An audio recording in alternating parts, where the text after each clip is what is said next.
this past week, there has been a lot of buzz around Kyle Hamilton. Daniel Jeremiah, who works at the NFL Network, did his media rounds as far as like, talking to large groups of media, giving his perspective on the draft. And one of the things that came about when he came to talking about the Lions was that if Aiden Hutchinson somehow went number one, he would not have a problem with or be surprised if the Lions went Kyle Hamilton at 2. And that train of thought seems to have caught fire. And there are a lot of people on this train now of, hey, Kyle Hamilton probably would be a solid pick at 2. For those who don't know, Kyle Hamilton is the safety out of Notre Dame. He's projected to be about 6'4", about 220 pounds. So big kid, but can he do 25 push-ups like John? I bet he can. On his knuckles. I don't. With one finger. So the big question that I have for you guys is, with this now becoming a topic, like, what would be your reaction if the Lions took Kyle Hamilton at number 2? Is it something that you would be okay with? What I want to know is what changed. Because like I feel like just 2 weeks ago, this is the draft stuff though, bro. Saying this would get you eviscerated. Yes, downvoted to oblivion. Right. But like now it's just like what happened? How did this narrative shift? Like, he hasn't had a combine performance yet. He hasn't like the pro. I don't know what. Like nothing. No metric has changed. So how is this narrative shifted? So, John, the only thing I can possibly think of, right, is not that the narrative around Kyle Hamilton has shifted. It's that the narrative around the other players at the top of the draft have shifted, right? We talked about this last week, or it was last week or 2 weeks ago where we talked with Jeremy about Kayvon Thibodeau kind of slipping and people like being a little down on Kayvon Thibodeau. So it's one of those things where if you're down on Kayvon Thibodeau, you're obviously, a lot of people are high on Aiden Hutchinson. Kyle Hamilton was always like that number 3 player on the list where they were like, hey, yeah, he plays safety, but arguably like the best talent in the draft. So I think he's got to prove it, right? If he has an amazing combine, okay. Is Thibodeau going to be at the combine? Yeah. Okay. So I think this is where the combine comes into play, right? In which we can evaluate these players further.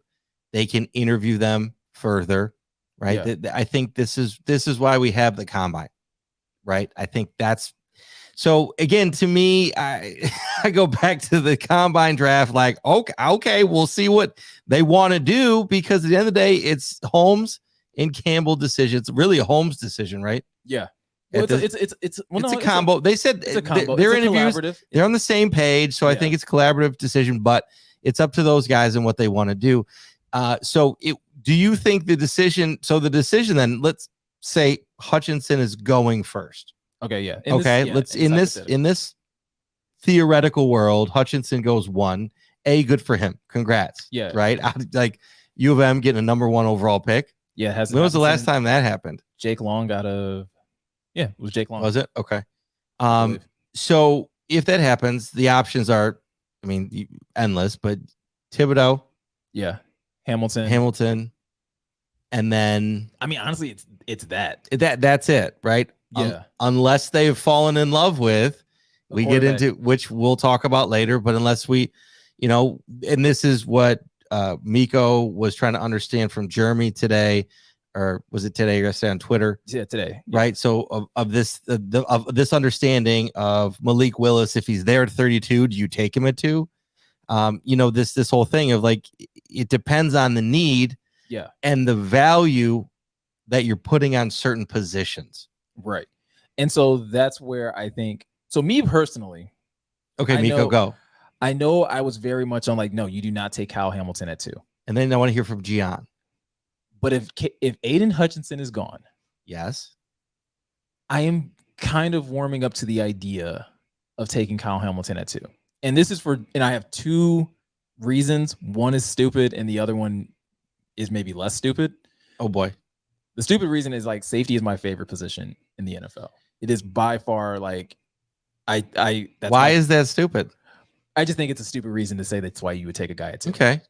It's kind of like, it's just your opinion, but yeah, we appreciate it. But I think safety is a high value. I think it's higher value than people realize. Right. And I get that there are numbers and things like that say why it isn't, but there are also like there was an article I was reading that Pride of Detroit put out, I believe, where it talks about wins. It was a war, so wins over or wins above replacement or something like that type of statistic.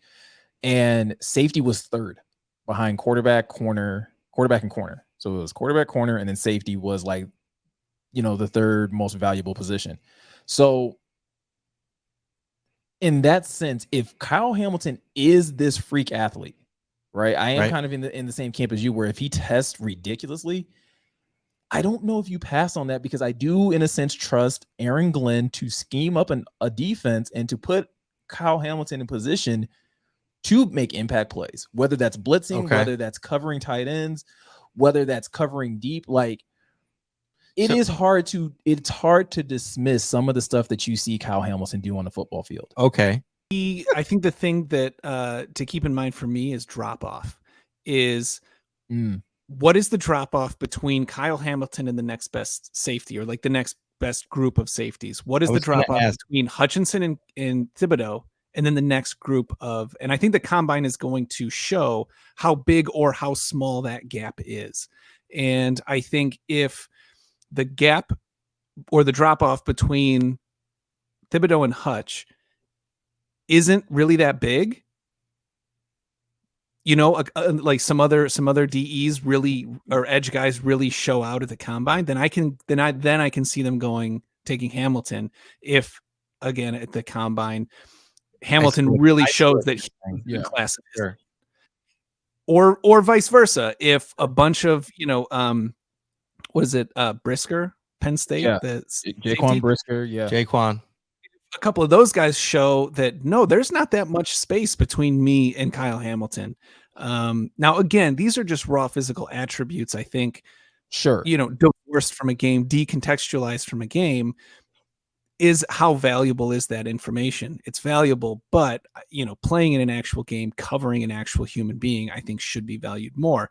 But yeah, to me, that's the name of the game. That's what everyone I think should be keeping an eye on is the drop off, is the gap between these guys who are touted 1, 2, 3 and sort of everyone else. And I think if those gaps start to shrink between Kyle Hamilton and the other safeties, then Thibodeau, boom, easy. If the gap starts to shrink between Thibodeau and the other edge rushers, then you go Hamilton. And that's what I think. I think that's a good point. Drop off.